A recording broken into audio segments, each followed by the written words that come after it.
Bu CHP, İYİ Parti, HDP, FETÖ'cüler sürekli Türkiye'deki ayçiçek yağını gündem yapıyorlar. Neymiş efendim? Ayçiçek yağının 5 litresi 90 lira 100 lira olmuş. Evet, olduğu doğru. Bunu haber yapıyorsunuz da Enerji Bakanlığı'nın yapmış olduğu haberi niye gündem yapmıyorsunuz? Ha, işinize gelmiyor değil mi? Bak, Enerji Bakanlığı geçen gün açıklama yaptı. Dedi ki Edirne'de 670 milyar litre ayçiçek yağı rezervi bulundu. Bu ne demektir biliyor musun arkadaşlar? 670 milyar litre ayçiçek yağı eşittir 250 yıl Türkiye'nin ayçiçek yağının ihtiyacının karşılanması anlamına geliyor. Evet, şu anda bunu çıkaramıyoruz. Çünkü niye? İşte Lozan'dan dolayı çıkaramıyoruz. Ama 2023'te Allah'ın izniyle o ayçiçek yağını çıkaracağız. Ayçiçek yağı halkımıza bedava olacak. O zaman... Ey vatandaş! Rabbim verdikçe veriyor. Asrın TÜRKTAK liderinin ikinci çılgın projesini şimdi açıklıyorum size. Kısa zaman önce duyurusu yapılmıştı. Edirne'de 670 milyar litre ayçiçeği yağı rezervi bulunmuştu. Şimdi 2023 yılında dağıtılmak üzere ilk kez göreceğiniz zeytinyağı rezervini gösteriyorum. Burası Ayvalık'ın dağları. Rabbim verdikçe veriyor dediğim gibi.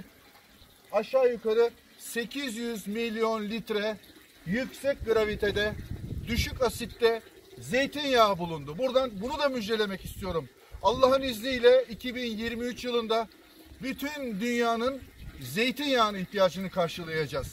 Türk milletine 2023'ten itibaren bedava dağıtılacak olan bu zeytinyağı sonrasında 5 dolar 1 lira olacak.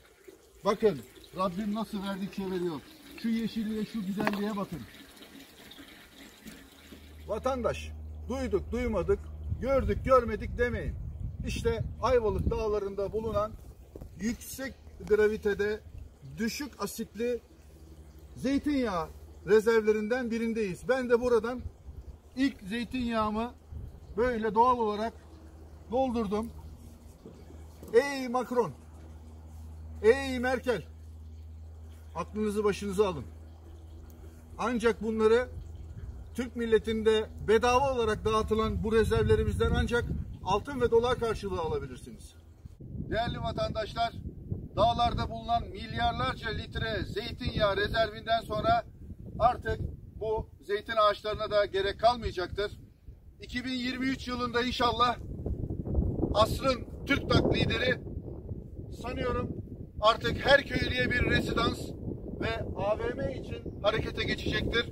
Bu gördüğünüz ağaçların yerinde buralarda rezidanslar ve AVM'ler yükselecektir.